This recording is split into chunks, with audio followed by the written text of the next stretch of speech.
안녕하세요. 바림입니다. 이번에 소개할 책은 제목부터 범상치 않은 침묵을 배우는 시간입니다. 저자는 독일 최고의 커뮤니케이션 전문가인 코르넬리아 토프라고 합니다. 소통 전문가인 저자는 경제학과 심리학을 전공하였습니다.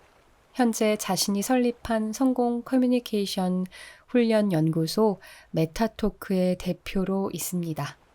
이외에도 커뮤니케이션 연구와 음성학, 사회학까지 소통에 필요한 학문을 많이 공부한 것 같았습니다. 지금까지도 세미나와 코칭 그리고 강연은 국제적으로도 성공을 거두었다고 합니다. 그녀가 말합니다. 우리는 말의 홍수 속에 살고 있다. 그리고 나는 너무 말을 많이 하며 살았다고 말이죠. 그러나 침묵은 다른 힘을 갖고 있다고도 말합니다. 이 책은 말이 넘쳐나는 세상 속 더욱 빛을 발하는 침묵의 품격이라는 부제로 침묵의 중요성을 이야기합니다. 수많은 사람이 공감한 이 책은 독일 아마존 32주 연속 베스트셀러에 올랐다고 합니다. 혹시 여러분은 가만히 앉아서 아무것도 안 하고 계신 적이 있으세요? 오랫동안 아무것도 하지 않고 가만히 앉아만 있기는 아마도 무척 괴로울 것 같습니다. 저는 휴식을 할 때도 스마트폰을 무의식적으로 들여다보곤 합니다. 그래서 또 침묵을 깨기도 하죠. 저자는 우리가 조용하고 고요한 상태를 참지 못하는 스트레스 중독자라고도 말합니다. 그리고 세상은 힘껏 당신의 중독을 독려하고 있다고 말하죠. 책에서 말하는 저자의 말처럼 우리도 스마트폰을 잠시 내려두고 오는 정적을 통해 진정한 휴식을 한번 해보는 건 어떨까요? 이 책은 장별로 구성이 되어 있는데 장의 시작에는 공감되는 격언들이 있었고 또 장의 끝에는 침묵 수업이라고 해서 그 장의 내용을 요약해 주는 듯한 문장들이 있어서 저는 더 유익했었습니다. 책을 통해 침묵으로 어떻게 세상과 소통하는지, 침묵의 언어로 어떻게 상대의 마음을 움직일 수 있는지, 침묵이라는 힘의 중요성을 한번 알고 싶다고 하시는 분들이 계시다면 도서 전체를 읽어보시기를 추천합니다. 자, 그럼 인상 깊었던 본문 일부 낭독해 드리도록 하겠습니다.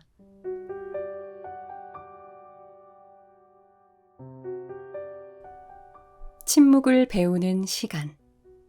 코르넬리아 토프 지음, 장혜경 옮김, 서교책방 출판.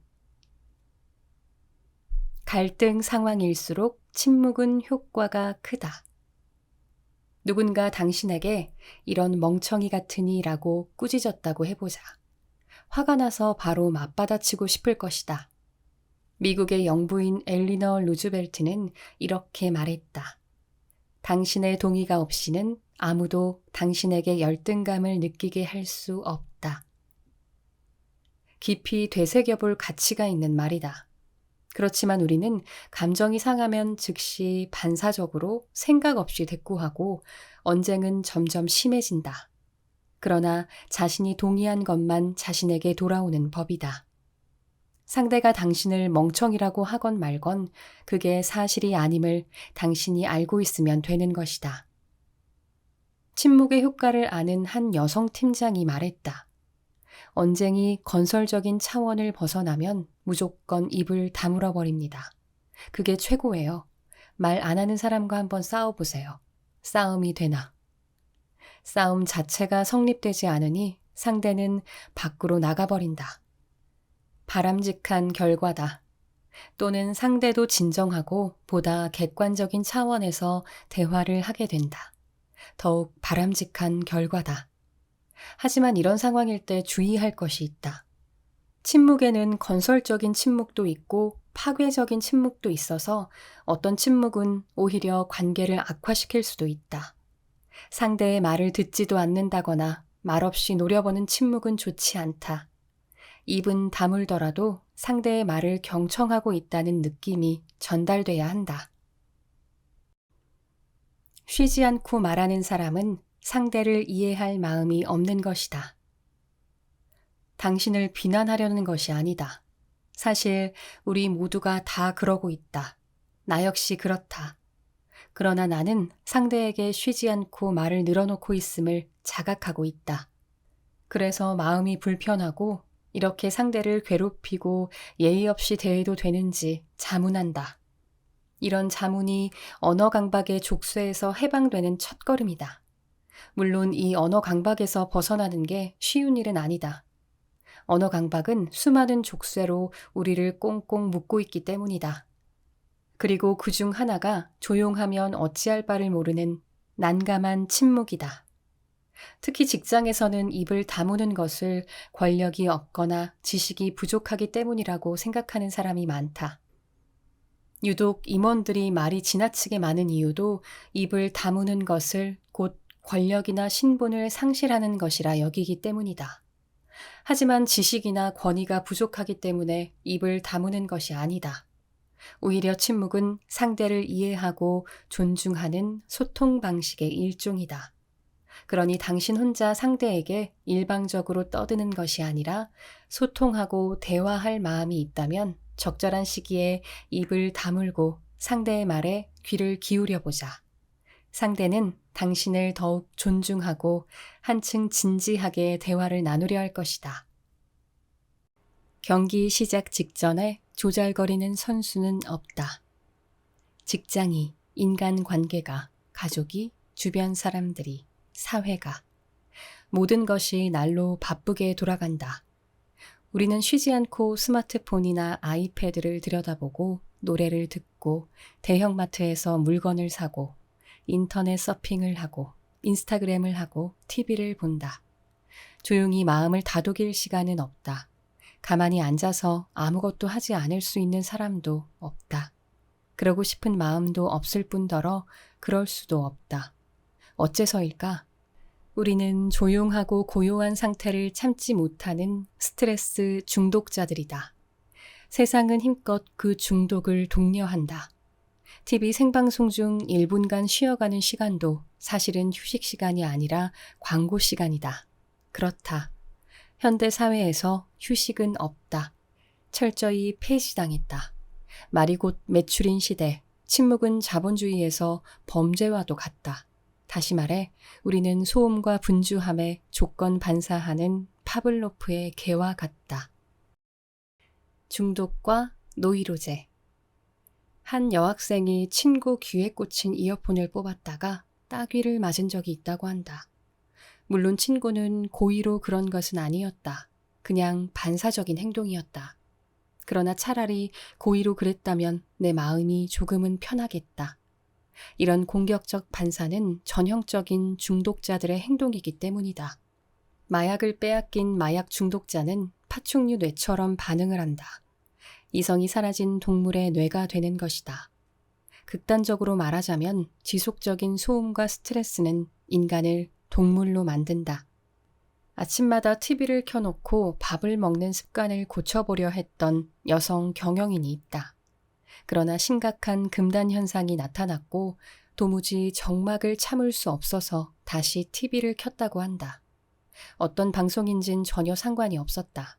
중요한 것은 조용하지 않은 상태. 그녀는 대형 의료기관에 약품을 납품하는 기업의 사장이다. 생각만 해도 소름이 돋는다. 우리 경제를 좌지우지하는 사람이 TV를 끄는 간단한 일조차 뜻대로 할 수 없다니. 우리 부모 시대는 늘 배가 고프고 추위에 시달렸고 모든 것이 부족했다. 반면 우리는 추위와 기아 따위는 무서워하지 않게 되었지만 정적은 무서워한다. 이런 삶에 신물이 난 사람들 사이에서 아미쉬 라이프가 인기를 누렸다. 아미쉬 라이프는 현대 기술 문명을 거부하고 소박한 농경 생활을 하는 미국의 기독교 집단이다. 현대인들은 휴식을 찾는다. 침묵과 고요와 명상과 내면의 평화를 찾는다. 귀에 꽂은 이어폰의 소음이 행복을 선사해 줄까? 이어폰을 낀 채 전철에 탄 사람, TV 화면을 보며 헬스클럽 워킹머신에서 열심히 걷고 있는 사람들이 행복해 보이는가? 내가 아는 한 아미시 사람들은 아이폰이 뭔지 모른다. 심지어 그게 어디에 쓰는 물건인지도 모른다. 반면 현대인에게 스마트폰과 SNS, 노트북을 빼앗으면 심각한 문제가 발생한다. 그래서 요즘 나는 숲속에 가만히 서서 자연을 즐길 줄 아는 사람들을 보면 존경심이 든다. 이것이야말로 진정한 능력이다. 그들이 아이폰 사용자보다 더 행복에 가까운 사람들이다. 그렇다고 내가 아미쉬이거나 문명 반대론자는 아니다. 다만 마음의 평화를 방해하는 온갖 중독제들에 반대할 뿐이다. 정적은 차단이요, 휴식이다. 다행히도 정적의 가치를 알아보는 사람이 늘고 있다. 실제로 최근에는 이렇게 말하는 직장인들이 많아졌다. 예전에는 점심 식사 후 동료들과 카페에서 수다를 떨었는데 요즘에는 5분이라도 회사 주변을 산책하면서 혼자만의 시간을 가집니다. 한 남성은 이런 말을 했다. 누구에게나 단 5분이라도 휴식이 필요합니다. 그래서 요즘에는 쉴 때 인터넷을 하지 않습니다. 그냥 창밖을 내다보며 생각에 잠기지요. 새 아이의 아빠가 이런 말을 했다. 아침에 아내가 출근하고 애들을 학교에 보내고 나면 라디오를 켜고 스마트폰을 끕니다. 그리고 홀로 식탁에 앉아 커피를 마시면서 창밖을 봐요. 이때가 하루 중 가장 황홀한 시간이에요. 나 혼자만의 시간. 그 시간이 없으면 하루를 견디기 힘들 거예요. 10분의 휴식이 하루를 버틸 힘을 준다. 명상을 하건 산책을 하건 상관없다. 중요한 것은 마음이 쉴 수 있는 시간을 규칙적으로 갖는 것이다. 5분 대기조처럼 항상 연락이 닿아야 하고 항상 응할 준비가 되어 있어야 하는 현대인들에게 이런 규칙적이고 의도적인 침묵은 활력소가 된다. 긴 시간일 필요도 없다. 몇 초에서 몇 분이면 충분하다. 나는 모두가 언제라도 이용할 수 있는 기가 막힌 휴식 장소를 알고 있다. 사실 모든 사람이 하루에도 몇 번씩 찾는 곳이다. 이곳은 회사에서 5분 동안 혼자 있을 수 있는 유일한 장소이기도 하다. 그렇다. 당신도 아는 곳이다. 꼭 방광에 압박이 오지 않더라도 화장실에 들르지 않는가? 정적의 효과는 상상 이상이다. 경기에 출전하기 전 운동선수들을 생각해보라. 경기 시작 직전에 조잘거리는 선수는 없다. 다들 입 다물고 정신을 가다듬는다. 정적 속에 힘이 있기 때문이다. 하나마나한 소리는 이제 그만. 입에서 나오는 대로 말을 하는 건 그냥 생각이 없기 때문이기도 하고 차분하지 않고 신중하지 않기 때문이기도 하다. 실제로 대화를 나누는 사람들을 관찰해 보면 정말 빨리 생각 없이 말을 쏟아낸다는 것을 알 수 있다. 이들의 말과 제스처, 동작, 말하는 호흡 등을 살펴보는 것만으로도 생각하고 말하는 데 도움이 된다. 선불교에서는 사람이 말을 할 때는 온전한 자기 자신이 아니라고 한다. 곱씹어 볼 만한 이야기다. 상대가 온전히 자기 자신이 아니라면 나는 과연 누구와 대화를 하는 것이며 그의 말에는 얼마만큼의 가치와 진실성이 있는 걸까? 신중하지 못한 문화. 우리 문화는 생각 없음을 장려한다. 3초만 대답이 늦어도 상대는 초조해야 한다. 우리 시대는 곰곰이 생각한 대답에 관심이 없다. 그러니 무슨 말을 하는지가 아니라 얼마나 빨리 말하는지가 중요하다. 생각이 없고 하나마나한 소리라도 상관없다. 하지만 딱 5초만 생각하고 말할 수 있다면 모든 것이 달라진다. 내가 아는 한 경영자는 회사에서 모두의 존경을 받는다. 그에게는 함부로 대할 수 없는 위엄과 신뢰가 있다. 그는 그런 평가에 웃으며 이렇게 말했다. 제가 그리 잘난 사람은 아닙니다. 다만 말을 하기 전에는 꼭 5초 동안 생각을 하지요. 그게 다른 사람들과의 차이 같습니다. 정말로 단 5초가 그의 말에 위엄과 신뢰를 선사한다면 10초 동안 생각하면 어떤 일이 일어나겠는가? 물론 당신이 갑자기 말을 멈추고 생각에 잠기면 처음엔 주변 사람들이 당황할지도 모른다. 하지만 걱정할 필요 없다. 다들 금방 적응한다. 사려 깊게 선별한 당신의 말에 얼마나 무게가 있는지 금세 깨닫게 될 테니까. 어쩌면 이 책이 침묵을 무조건 찬양하는 것이라 오해하는 사람도 있을지 모르겠다. 하지만 절대 그렇지 않다. 내가 말하고 싶은 것은 침묵과 말 모두 신중하고 사려 깊게 하라는 것이다.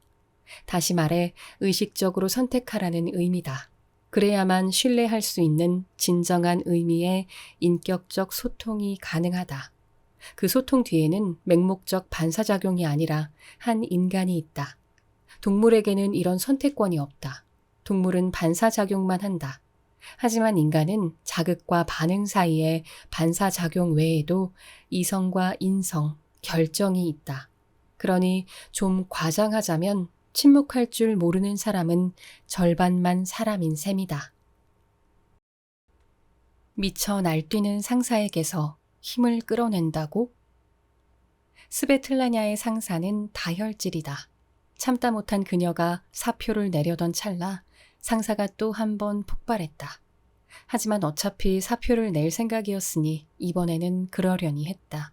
지랄을 하건 말건 그냥 가만히 지켜보았다. 그동안은 몰랐는데 상사가 난리를 피울 때 콧구멍이 벌렁벌렁하고 목에 핏대도 서더라고요. 웃기기도 하고. 사실 별말도 아닌데 내가 왜 그동안 그렇게 예민하게 반응했나 하는 생각이 들었어요. 한참 후 드디어 상사의 발작이 멎자 스베틀라냐는 머리가 하나도 아프지 않다는 사실에 깜짝 놀랐다. 평소 같으면 머리가 깨지고 토할 것 같았을 거예요. 사표를 던질 생각에 무의식적으로 거리를 뒀더니 평화가 찾아온 것이다. 상황을 받아들이고 정확히 인식하니 두통이 사라진 것은 물론이고 기분이 상쾌해지고 힘이 솟았다. 그녀도 이해할 수 없었다. 발작하는 상사가 오아시스란 말인가? 언제부터? 그녀는 당분간 사표를 내지 않기로 마음먹었다. 그리고 이제 상사가 발작을 하면 의식적으로 그 상황을 받아들이고 지켜보기로 결심했다. 마음을 바꾸고 나니 놀랍게도 상사의 발작이 아무렇지도 않았다. 이것이 헤르만 헤세가 말한 고요한 관조의 힘이다. 물론 헤세가 관조의 발명자는 아니다. 도교나 선불교 같은 동양의 명상법은 평가와 판단에서 벗어나 모든 것을 허용하는 현실 관찰에 기초를 둔다. 달라이라마는 이런 고요한 관찰의 대가다. 그래서 그는 항상 기분이 좋다. 연기가 아니다. 그의 미소는 의식적 관찰의 유쾌한 부작용이다. 다른 사람들은 스트레스를 받을 상황도 가치 판단을 하지 않는 관찰자에게는 재미있게 보일 수 있다. 스트레스를 받으면 힘이 들지만 마음을 모으면 힘이 돌아온다. 그러나 잊지 말아야 한다. 달라이라마는 관찰하는 세상을 조롱하지 않는다. 그의 관찰은 명랑하지만 무심하지 않은 평정심이다. 행복은 고요한 순간에 찾아온다. 침묵과 고요를 만나라고 해서 세상을 등지고 산으로 들어가 혼자 조용히 살라는 이야기는 아니다. 하지만 균형을 위해서라도 멈추지 않는 소음과 허둥대는 분주함의 대척점이 침묵과 고요의 오아시스가 필요하다. 넓고 웅장할 필요는 없다. 짧은 순간이면 충분하다. 이를테면 지금 이 순간이 바로 그 시간이다. 우리 모두는 규칙적으로 입을 다물고 몸과 마음을 쉬며 의미를 찾을 필요가 있다. 예전 사람들은 고요의 시간을 주기적으로 갖는 것이 얼마나 중요한지 알고 있었다. 아침 기도 시간을 가진 것도 그런 이유다. 요즘에는 아침 샤워를 고요의 시간으로 활용할 수 있겠다. 또는 아침 식사 시간도 가능하다. 서두르지 말고 TV나 스마트폰을 켜지 않고 차분히 식사를 하면서 몸과 마음을 쉬는 것이다. 스마트폰과 이메일에 휘둘리는 것도 금물이다. 이메일 도착 메시지가 뜰 때마다 스마트폰의 알림이 울릴 때마다 확인하면 일상은 번잡해지고 일도 제대로 할 수 없다. 그래서 자기 관리가 잘 되는 사람은 하루에 2-3번 정해진 시간에만 이메일을 확인하고 스마트폰을 잘 들여다보지 않는다. 이렇게 하면 일의 효율이 오를 뿐만 아니라 마음도 안정된다. 이런 차분함과 마음의 안정을 되찾아야만 한다. 에너지는 고요의 샘에서만 길어낼 수 있다. 그리고 직관은 고요에서만 깨어난다. 삶의 의미는 번잡한 소음이 아니라 고요한 순간에 드러난다. 고요함 속에서만 평온과 휴식, 안정과 행복, 자존감을, 특히 나 자신을 찾을 수 있다. 이것이 가장 중요한 지점이다. 말을 많이 할수록 세상의 소음에 귀를 내줄수록 점점 자기 자신을 잃게 된다. 프로이트는 말했다. 40이 넘어 영적이지 않은 사람을 못 봤노라고. 적어도 인생의 중반이 되면 현대 문명의 얄팍함과 무의미함이 신경에 거슬릴 것이다.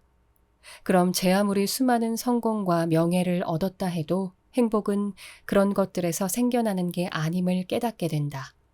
진부한 이야기지만 부자라고 다 행복한 것은 아니다.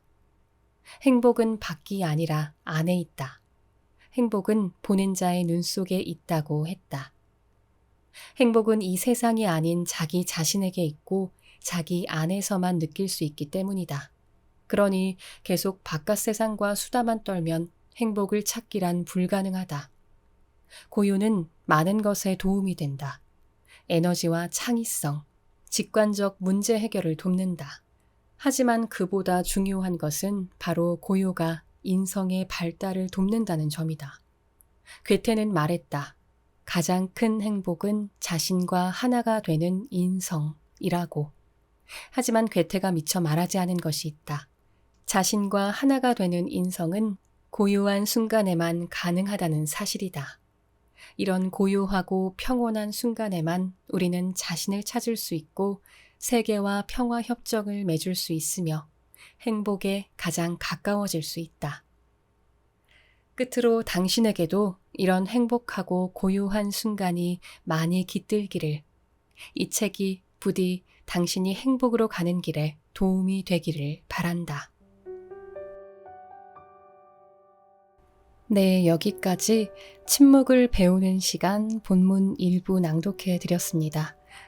네, 저자의 말처럼 여러분도 고요를 통해 행복을 느끼는 하루가 되시기를 바랍니다. 감사합니다.